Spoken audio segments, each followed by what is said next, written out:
Hello everyone, welcome to PHTV Channel 4 in Palos Heights. I'm Sue Jankowski and we are around Palos. Today we're going to be talking about the Crisis Center for South Suburbia, and we have a guest here with us today, Lisa Malloy. Hi Lisa. Hi, thank you very much for having me. Well, thanks for coming in.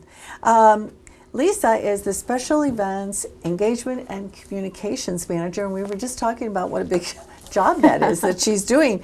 And we're really lucky that she's coming in to tell us a lot about the Crisis Center for South Suburbia. You may or may not have heard of it. We have done a program on it, oh gosh, probably a year or two ago. But it's good to be talking about it again. So I guess, Lisa, first of all, I think a little history about the Crisis Center. And what is it, and what is its purpose? So the Crisis Center started way back in 1976.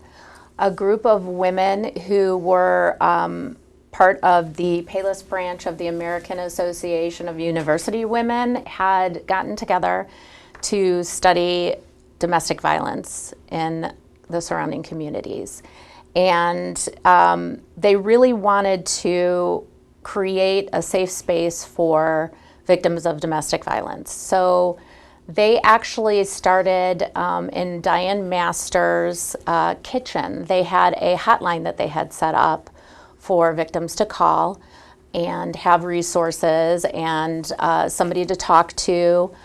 And that kind of snowball affected, and these ladies had actually created a bigger initiative for what they wanted to do. They actually acquired a farmhouse in the area. After they had this hotline, they were able to house women and children who are victims of abuse.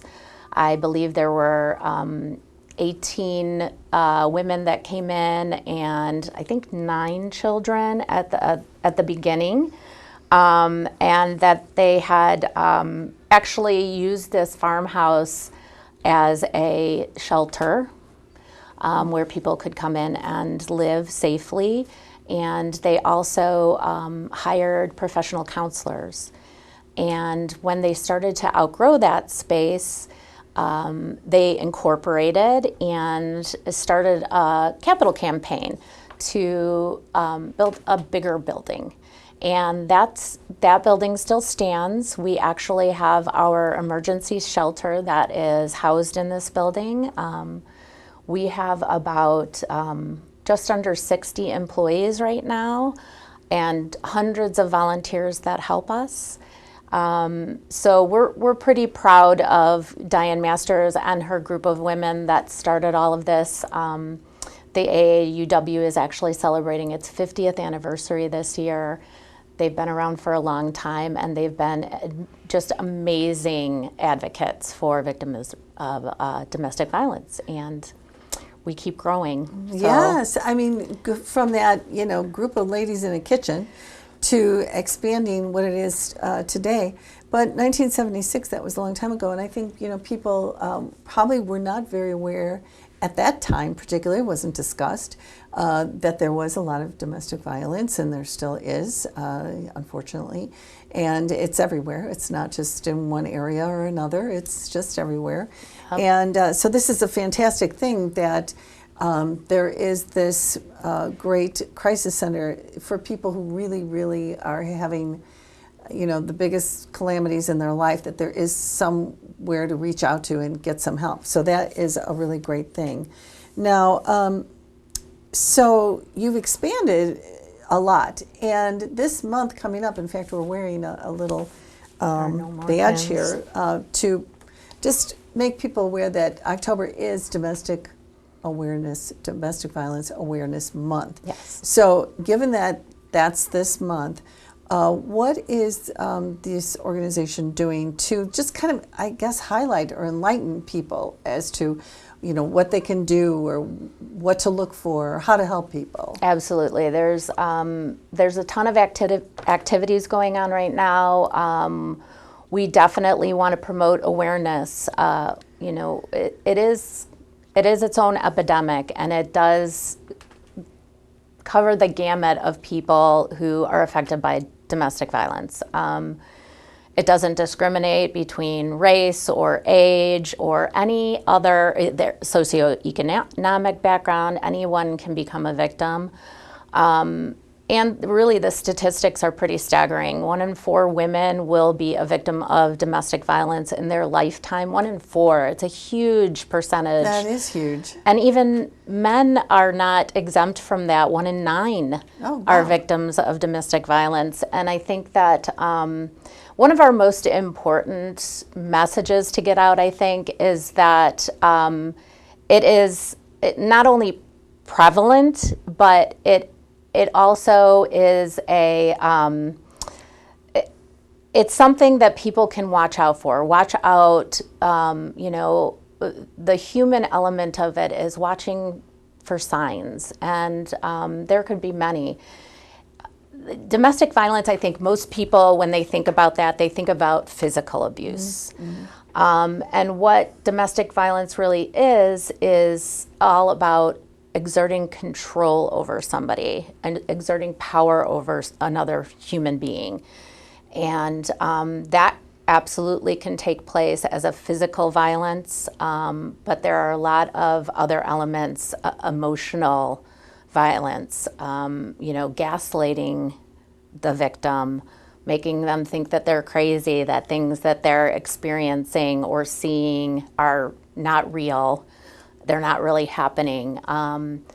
Isolating the victim from friends and family that love them and making them dependent on the person who is inflicting this violence. And a huge one, and what a lot of people we always get back to the question of, why don't victims just leave? And many of them do not have the financial capability to escape their abusers. They've taken financial control, they've isolated them from everybody who cares about them, and they're stuck in their own prison. They might not have their own way of having finances come in to be able to have even the basic necessities to leave. So that's a huge point I would like to make. It's not only a physical violence thing. It's really invasive in every aspect of somebody's life. So I guess what I could say about Domestic Violence Awareness Month is we definitely want to get that message out there and let people know that it isn't just this little microcosm of physical violence. There's so many things. There's so many other parts. Well, and it would seem like a lot of people, and it's predominantly women who are the victims. Yes. They keep thinking that spouse or boyfriend or whatever it is will get better. Correct. And they didn't mean it, and they feel bad and all of that.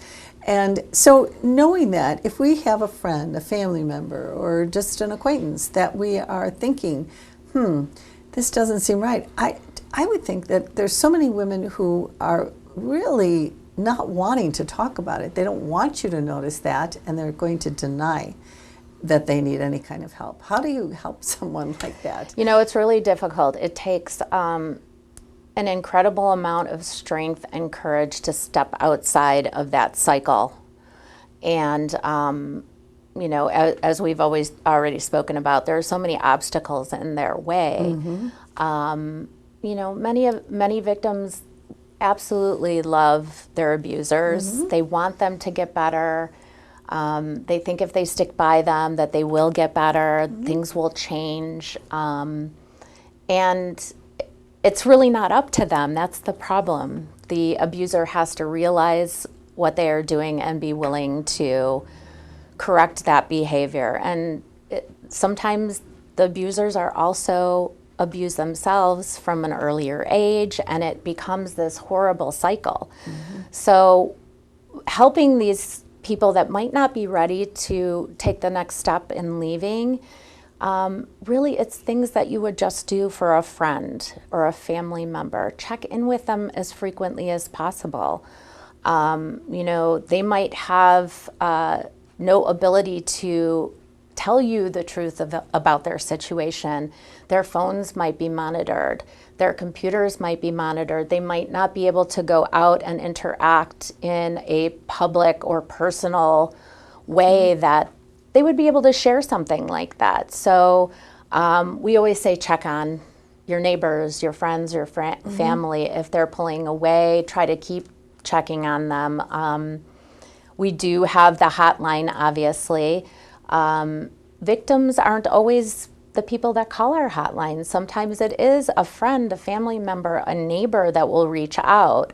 And we do have professional counselors that might be able to give them some advice and let them know a couple of things that they might be able to do to at least have that victim know that there is support when and if they're ready to break out of that. So it's a difficult situation. Okay, so say you give the phone number to somebody and say, if you ever need to, call this number, or you're the person who needs to get a hold of the crisis center. Yes. So you call the hotline, and what could you expect to have happen? So typically when somebody calls it's a 24-hour, 7-day-a-week hotline. We are open at all hours of the night. So we take in the phone calls, and we either have a staff member or a trained volunteer who has gone through a 40-hour domestic violence class that's answering the phone. And as long as the caller is in a safe situation where they can answer questions, we try to go through a number. It really is a lot of questions to find out where they are and what kind of resources and help they need. So we do ask very personal questions. We hope that the victim or the person who's seeking help for a victim would be able to answer honestly. And then we try to vet the process of where can we help this person. Some people come in and they need our emergency shelter. They're ready to walk out the door. They might be walking out the door with literally nothing, the clothes on their back, grabbing their kids from school because that's the only time they can get to get everybody out safely. That might be a case where they're coming into our emergency shelter. Our shelter is full almost all the time. Wow. And that is part of it. We would love to expand our services and be able to expand how many rooms we have for families in our shelter. If we don't have space at the time, we always have a referral for them to call to another area that might have space to take them in. But some people might be calling and really just want counseling. Maybe they're financially, they have financial viability. They can take care of themselves financially. They're able to move out. A family member can take them in. They might not have to come into the shelter in an emergency situation.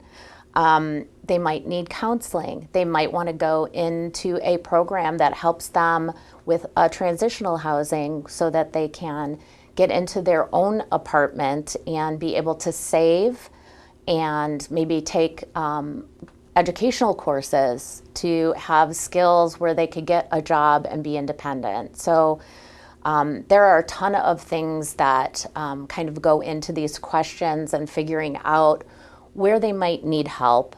And that's really the first step. The hotline is a great first step to find out how we can help.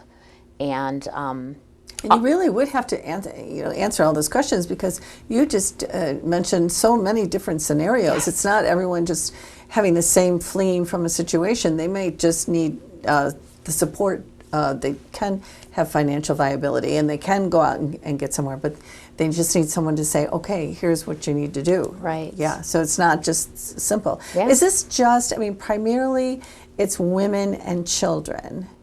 Primarily, we do, have women and children coming into the shelter and our other programs and services. However, we accept all genders, all identifications. We understand that it's not just women that are victims. And we want to make sure that those other people understand that they are welcome to come in, and we will absolutely treat them fairly and make sure that we go through the same process that we would anyone. We do have specific shelter rooms. Right now we have about 35 beds in our shelter. We have cut down, because of the pandemic, we have made some pivots, right? Gosh, Like everybody Yes. has. And, it's kind of unfortunate because during the pandemic, so many of our victims were really prisoners in their home and may still remain prisoners in their home. They're not having the opportunity to go out and lead a quote unquote normal life where they might be going to a dental appointment, a doctor appointment, picking their kids up at school, going grocery shopping, where they might have an opportunity to have a break from their abuser and reach out for help. A lot of them are stuck in a home with their abusers. They don't have that freedom. And what we found during the pandemic, especially the first couple of months, is that a lot of our hotline phone calls actually went down, but our incidences of more severe physical violence and our police stations that we work with through our LEAVE program, the increase in more violent behaviors were starting to come out. And we knew that after the pandemic started lifting a bit, that we would start getting more and more requests for help, and that's starting to happen. It is. Our just as you thought. percentages are definitely starting to rise. We anticipate that happening for quite a while. People are just more able to seek help. So. Yeah. Now, you mentioned law enforcement. Yes. So how does law enforcement kind of facilitate or, come together with you? Because that, of course, would be an avenue where they're seeing a lot of this. And absolutely. how does that go in with your crisis center? We are extremely lucky to have partnerships with local law enforcement agencies. We right now have 22 in our area. We're in the 5th and 6th municipal districts. We work predominantly in the courthouses outside of Bridgeview and Markham. And what happens when these police stations receive domestic violence calls, we have a program where we receive reports, and we're able to then contact the victim post whatever happens with these interactions and make sure they're in a safe place. If they're not, then we're able to offer services to them. So it really is a great link to the community to have these partnerships, and the police are wonderful. We do sometimes go to roll calls. We offer educational instruction about how to deal with domestic abuse situations, and really keep a keen eye on what might be happening, because some of the abusers are very talented in hiding what they're doing. And the victims are scared, they're fearful. They might have children at home that have been threatened themselves, or the abuser is threatening to take them away and lie, and again, gaslighting them and just telling them they're crazy, that this is not abuse. And this is yeah, so our LEAVE program is, it's amazing. We're very grateful to have so many wonderful partnerships, and our court advocates are out there to help people when they come into the courtroom. They help them through the process. Most victims don't know what to do. No. They don't know what their rights are. And then we can get them help to get orders of protection, which are huge. And hopefully get them into the process of healing and safety, making sure that they're in a safe space. Well, okay, so I mean, that is so fantastic that you can offer these resources. Yeah. So if they happen to be in the crisis center, they decide they need that shelter. Yes. What are the steps to like normalize, get out of that crisis center, be on your own? I'm sure you have an educational step down or step up process. What could they expect? Our programs are really interesting. If they're in our emergency shelter, the shelter is really a time period of just beginning to heal from this trauma. So most of our victims and children who enter the emergency shelter situation, they stay for a month or maybe extend into 2 months so that they are in really just a safer environment. They're so traumatized, they need to start the healing process, and some of them are so overstimulated, they don't know how to have a normal, safe life. So it's really kind of a de-escalation of the trauma to their body and their mind. And we do have group counseling, individual counseling when they're there. We have play therapy for kids. We encourage the families to just really bond in a situation of safety. And then again, like you said, the program has so many different aspects of it, and they get to kind of choose where they want to be. Some of them will come to the shelter for a short period of time. They get their affairs in order. They might move in with a family member. They might have, like I said, maybe they have financial means to move into their own apartment. We have emergency services, so if they have a not so functional car, we can help pay for repairs. If they're able to stay in their own space, we can do lock changes, like things that definitely create more of a safety net for them. Again, the court advocates can help with orders of protection. We have in our transitional housing, if they go through our emergency shelter and they want to get into their own housing, we have a transitional housing program. All of the services and programs are free. So they can go into our transitional housing for up to 2 years. Oh, wow, that's great. Yeah, It gives them a chance to get on their feet. Exactly, and that's the idea. They can save money. They can put effort into going back to school if they want to get a degree or some kind of a Training certificate. for a job. Yeah, exactly. Absolutely, Well, and we have great. job training also. If they feel like they want to, have a new skill to go out into the working world.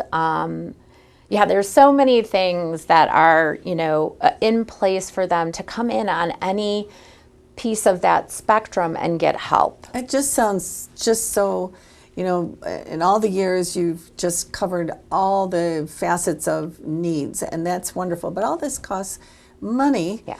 And so we do have a few things that generate some funds, and that is Neat Repeats Boutique. Yes. Now, maybe you have seen Neat Repeats Boutique. I certainly have. And describe to people where are the Neat Repeats and what is it? It's a cute name. It is a cute name, yes. Neat Repeats is our boutique stores. So they're resale shops. They actually bring in about 30% of the money needed to run our programs. It's a huge percentage. So That is big.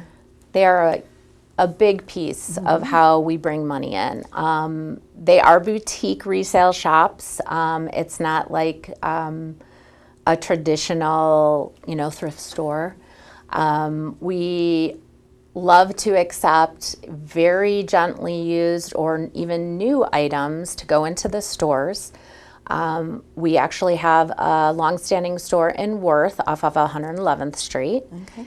And we have a new location for our Orland Park store. It is right off of 155th and 94th Avenue. It's a little bit better visibility location for us than sure our is. previous location. So there's a Savers a couple doors down, and we're right on the corner. We're actually having our grand reopening in the first week of October, on October 7th. We have frequent wonderful sales that are going on for our grand reopening in Orland. It's a 50% off everything. Wow. Yes, it's going to be Great time to wonderful. go. It's kind of across from Lowe's, sort of, isn't Yes, it? yeah, it's across the street from Yeah. Lowe's. Mario Tricoci is on the opposite corner from us, so we're ensconced in a very visible area. That's It's great. great. You can probably find it pretty easily. Well, I've been in Neat Repeats, and when she says boutique, it really is. I mean, it's just so. You walk in, you're like, I feel like I'm in a regular store. You know, Yes. I mean, the way your volunteers organize things and put accessories together, and it really is great, especially for somebody who is looking for a job and maybe doesn't have those type of clothes. Exactly. And needs to find some things that are really nice but affordable. Exactly. It's really great. And we do extend any offerings, any of our items that are in Neat Repeats are always extended to our clients, our victims that are in our programs, including those who are going for job interviews. We have children's clothes, we have toys, a lot of housewares comes into the Neat Repeat stores. And that's a big thing also. The furniture that we need in order to transition our clients into their own homes is a big thing. We want them to be able to have, everything that they need to go into a new safe home. Right. So furniture is hugely important. We have these great ladies called the Kitchen Witches. They take donations of new kitchen items and accessories, and we make sure that our clients have brand new things in their new home. They do personal touches. Our volunteers are amazing. We couldn't do anything with without our volunteers. Our Neat Repeat staff is small. It mostly consists of a manager and assistant manager. Most of the other staff are all volunteers, and we're constantly on the lookout for others who can commit to maybe a weekly 4-hour shift in the stores. It's extremely helpful for us to cover shifts and make sure everybody feels welcome. So that's a great volunteer opportunity for any of our viewers. If you're looking to do something that means something important, this would be a great volunteer. So you just get a hold of the crisis center. They don't call the hotline number for that? Is there another number that they call? How do they do it? They can call our general line, which is 708-429-7255. And they can talk to our volunteer coordinator. Okay. Her name is Latasha. She can kind of figure out where our volunteers want to go. We don't only have Neat Repeats offerings for volunteer opportunities. We actually have a ton of them. We have, I do the event fundraisers. Typically we need a lot of volunteers for our larger events. Kids from high school need their hours for community service. Right, that's perfect. We always welcome them. We also have we have office hours that people can come in and help with administrative, duties, filing, that kind of thing. And we're always looking for extra help. We also have other community and civic groups that come in and maybe can do some cleanup of yards or help with our residents or help when clients want to move into their new house. We need people to help move them, that kind of thing. So there's always So opportunities. there's a lot of choices that ton. you can do, and that's so important. Before we go, Lisa, I want to talk about this way that anybody can donate a little bit money and help you meet your goal for October. You want to explain that a little bit? Sure. We have several ways that you can help us for Domestic Violence Awareness Month in October. One, of course, is making a cash donation.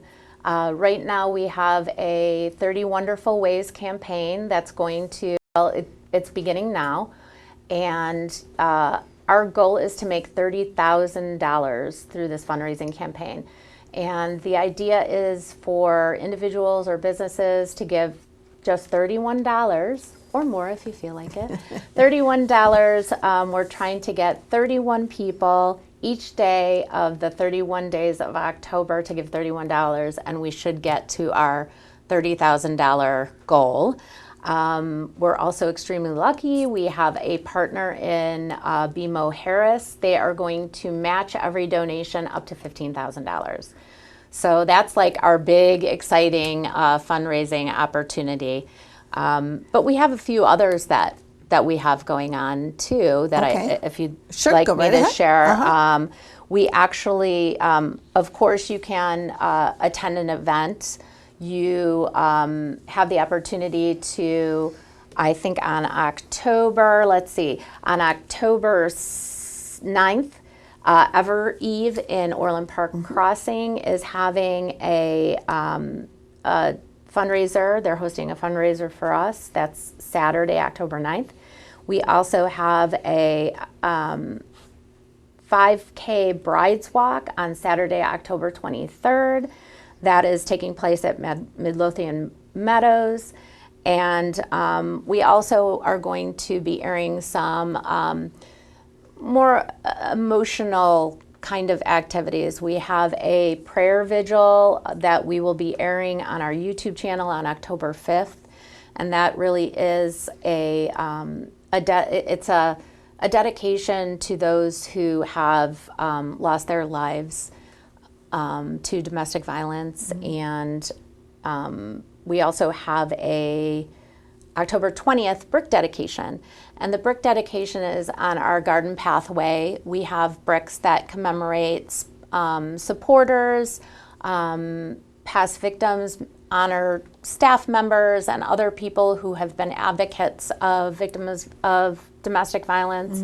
And there's a lot of other things that are going on. So we would encourage people to try to connect to us through social media. It's a really easy tool to know what's going on at the Crisis Center and what things are coming up. You know, I wanted to say, how do we donate the $31? So the $31, you can go on to our Crisis Center website. Okay. That is at crisisctr.org, www. Okay. And there is a really big donate button. If you just click on the donate button, they'll have 30 Wonderful Ways right on the page, and you can just fill it out and give a monetary donation right online. Oh, that's easy. Yeah, super easy. I was thinking, where am I going to put my $31?